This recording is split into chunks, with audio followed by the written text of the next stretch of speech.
Welcome. Today we have the Thermaltake 1200 watt power supply. I've actually been waiting on this because it has ATX 3.0 and the 16-pin connector. Do you need a 1200 watt power supply with a 4090?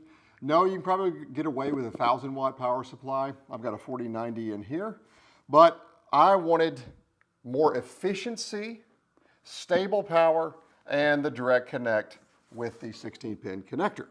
So what we're going to do today is we are going to replace this ASUS 1200 that's in here. It's been a great power supply with this Thermaltake 1200 watt. And by the way, Thermaltake has a 10-year warranty, which I think is pretty fantastic, and it's a fairly good price for the new ATX 3.0 power supplies. Let's go. All right, well, let's go ahead and unbox this PSU. Let's see what we got.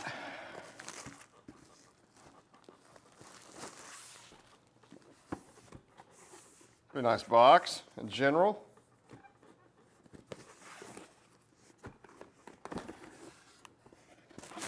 All right.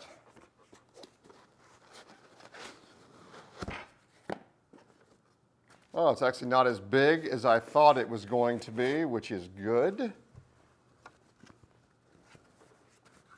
And here we go. Thermaltake 1200 watt power supply. And you can see right here, it says 12 VH power, which your 16-pin connector goes right in here. And it should connect directly to the 4090 or the new higher-end graphics cards.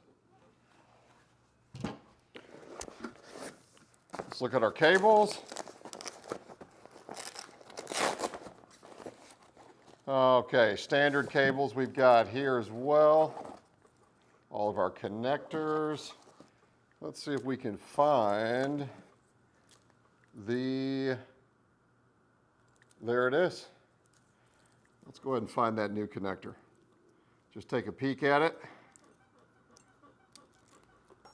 See how long it is? There it is. This is the new 16-pin power connector. So this will go directly into the, let's see, directly into the PSU here.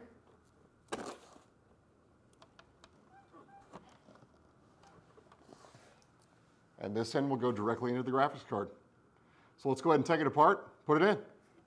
Okay, we took out the ASUS 1200 power watt supply, and as you can see here, there's a difference in size just to start with. The new Thermaltake is a lot smaller. Like I said, this ASUS Rogue Thor actually was a really good power supply. I have nothing bad to say about this in general, and if you can pick it up for a good price, I would recommend it. But the difference, like I wanted to show you, for example, this is an aftermarket cable that I got from Fasgear, F-A-S-G-E-A-R. It is on Amazon for a fairly cheap price, but as you can see, it's got 3 connectors here and a single connector. And I also had a second aftermarket cable as well running. But those now, we can eliminate those.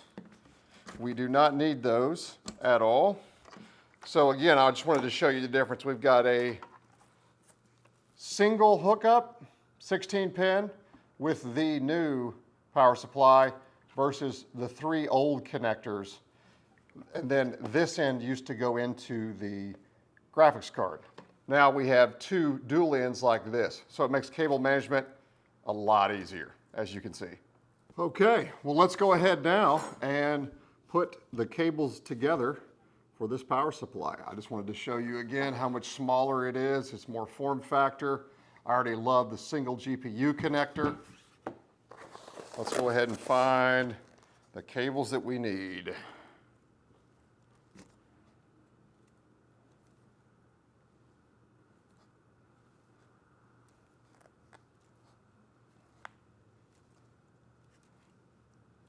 I might have to get some aftermarket cables made specifically for Thermaltake, so that way I don't have to use these provided.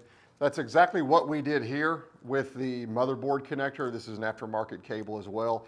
It was made specifically for ASUS. We will probably get the same thing for Thermaltake here to make this a little bit easier so we don't have this style motherboard cable running. But I'm gonna go ahead and plug all these in, and then I'm gonna put it back in the computer and we'll take a look and see how it looks. Okay, so we plugged everything in here. As you can see, the cable management I think is gonna be easier. This is graphic card connector. We've got motherboard here. We've got SATA connector basically right here, which will be for my fans and RGB, and CPU. My motherboard has 2 CPU ports, so I'm gonna use 2 of them and test that. I might just use 1, just depends. We'll see, but I think the cable management is gonna be a lot easier.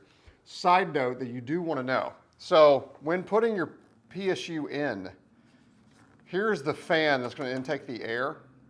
If you have heavy carpet underneath that's really close to the bottom of your case, you don't want that fan sucking in that carpet and not getting enough air. So I would actually put that fan up and let the airflow through the case be the intake for the PSU, so it won't suck up the carpet basically. Now, if you put it on some stilts or put it on a box or raise the case itself, I would then put it down if it's got holes here for airflow.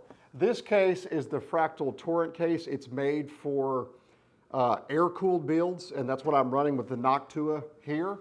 So this, I've got perforated holes that are open right here that I'm going to be putting the PSU. So my PSU intake will be facing down like this. So I'm gonna go ahead and put this in, and then we'll see if it fires up.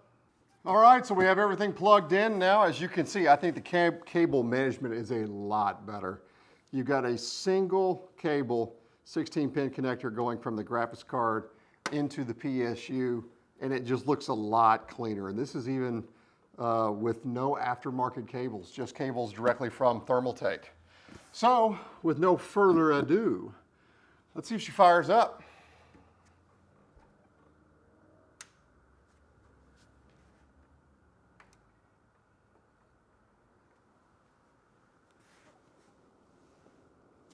We've got power.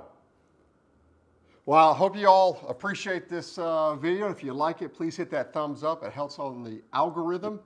And if you really like that video, hit the subscribe button. Swing by sometime. I stream Tarkov a lot as well. And we've got more videos coming out with tech, streaming, and motorworks if you like dirt bikes. Appreciate y'all. We'll see you again soon. Peace.